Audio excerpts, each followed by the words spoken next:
Hello दोस्तों, good morning all of you. Welcome to my YouTube channel.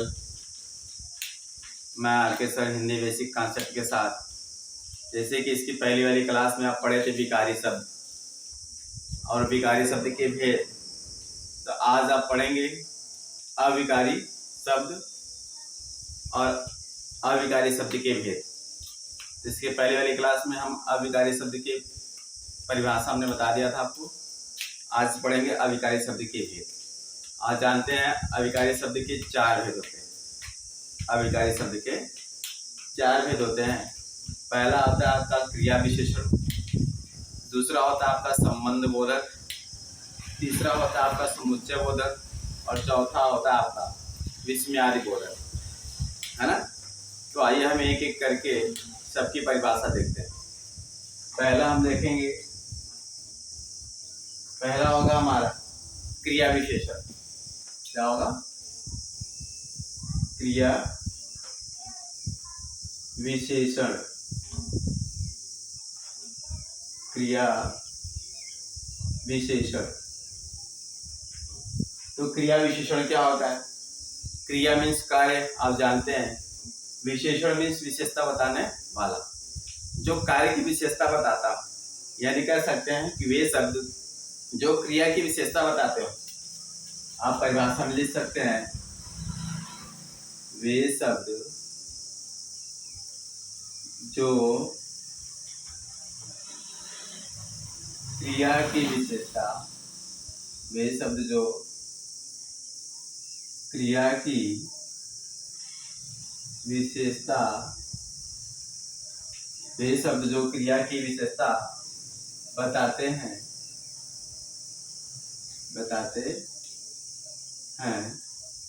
उन्हें क्या कहते हैं?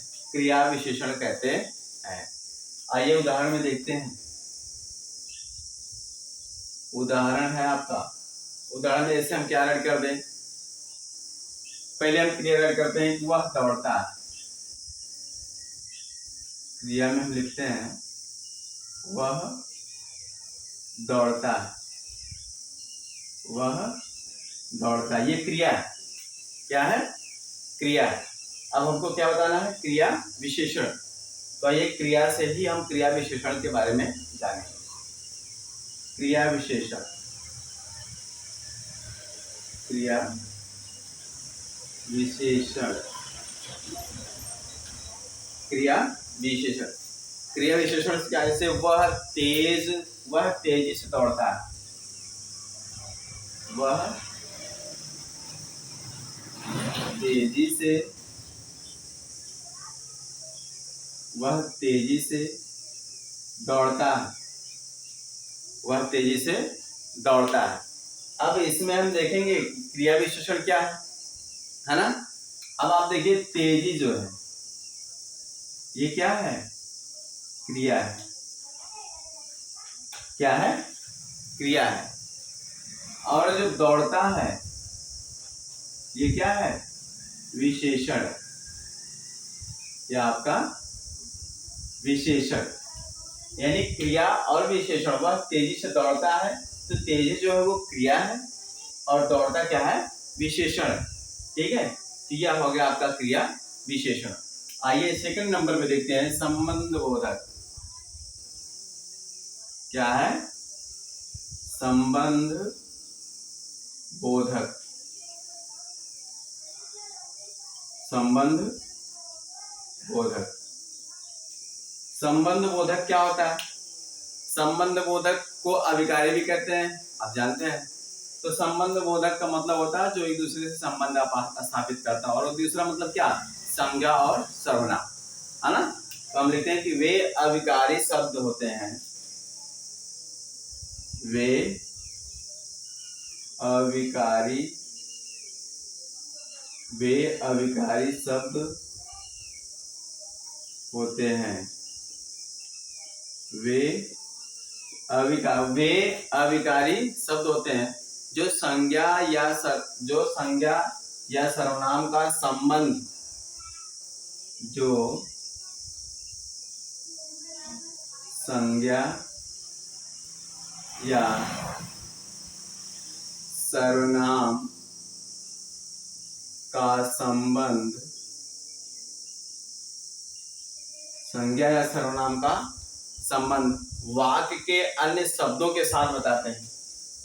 वाक्य के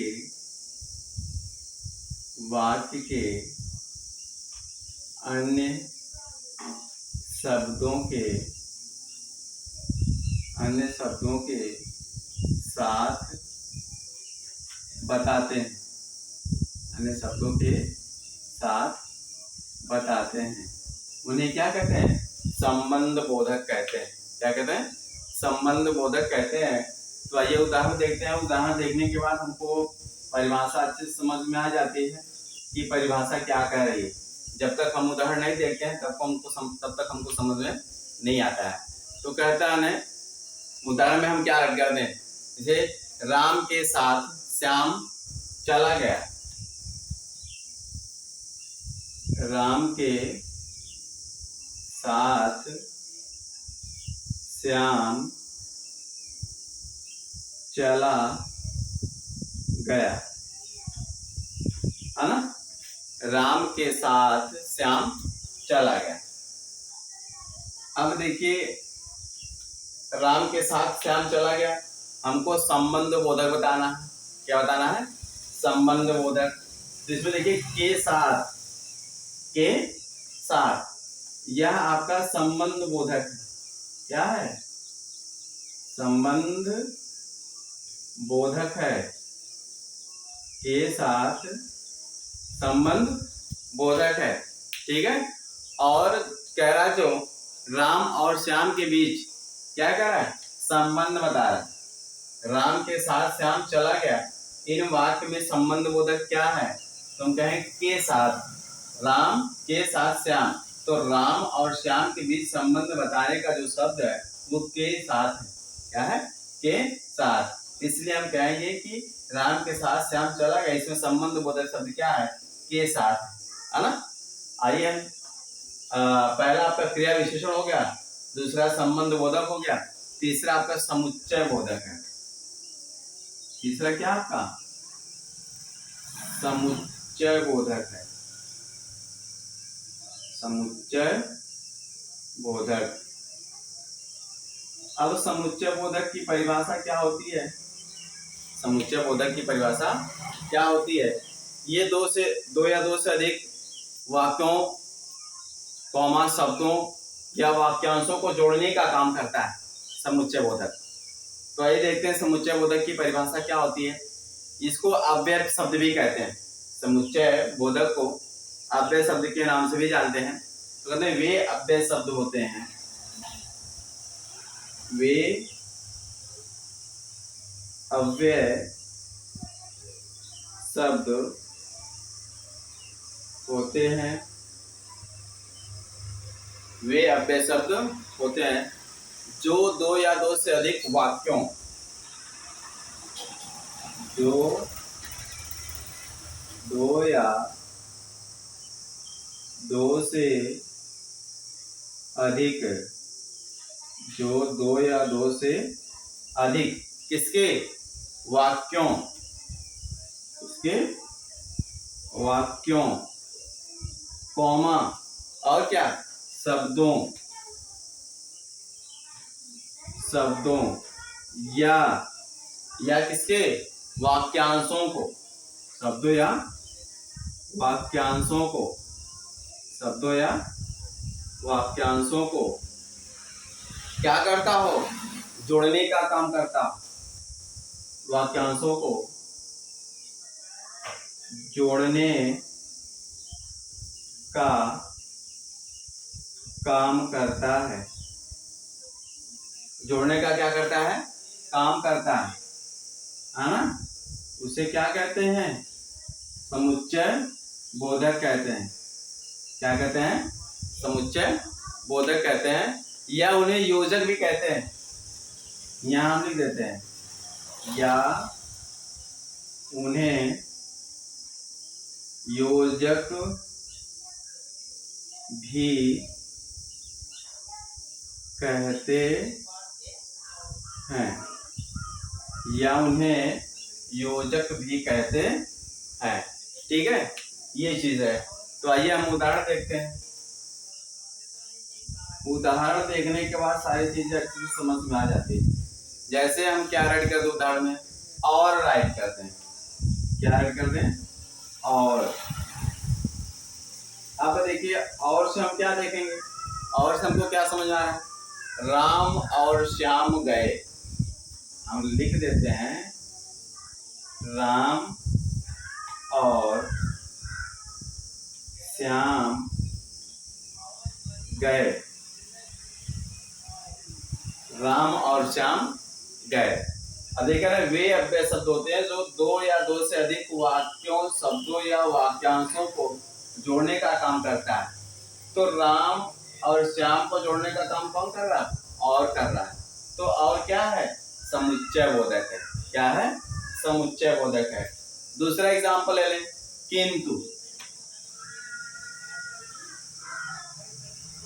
क्या ले लें? किंतु। अब किंतु में क्या? वह चला गया। वह चला गया। अब वह चला गया, किंतु मैं नहीं। वह चला गया किंतु मैं नहीं। किंतु मैं नहीं। अब देखिए, वह चला गया किंतु मैं नहीं।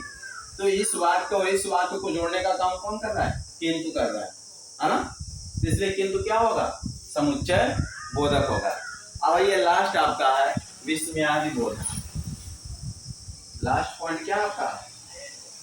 विस्मयादि बोधक। विस्मयादि बोधक। अब विस्मयादि बोधक, विस्मयादि बोधक का मतलब होता है कि कोई शब्द हो, उसमें खुशी हो, दुख हो, है ना, आश्चर्य हो और भावना हो, ये सब चीजें जहाँ दिखती हैं उसको हम विस्मयादि बोधक के नाम से जानते हैं या विस्मयादि बोधक कहते हैं। ठीक है, तो आइए देखते हैं विस्मयादि बोधक किसे कहते हैं। तो वे शब्द या वाक्यांश होते हैं, वे शब्द या वाक्यांश होते हैं, वे शब्द या वाक्यांश होते हैं, वे शब्द या वाक्यांश होते हैं जिनका उपयोग किसी भावना, जिनका उपयोग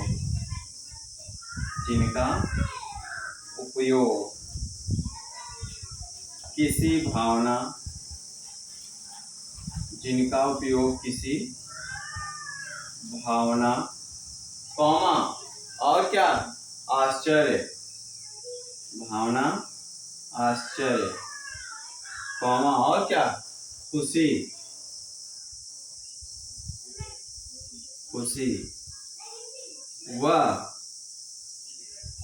दुख, खुशी व दुख, है ना, की प्रक्रिया या प्रतिक्रिया, दुख की प्रतिक्रिया बताता,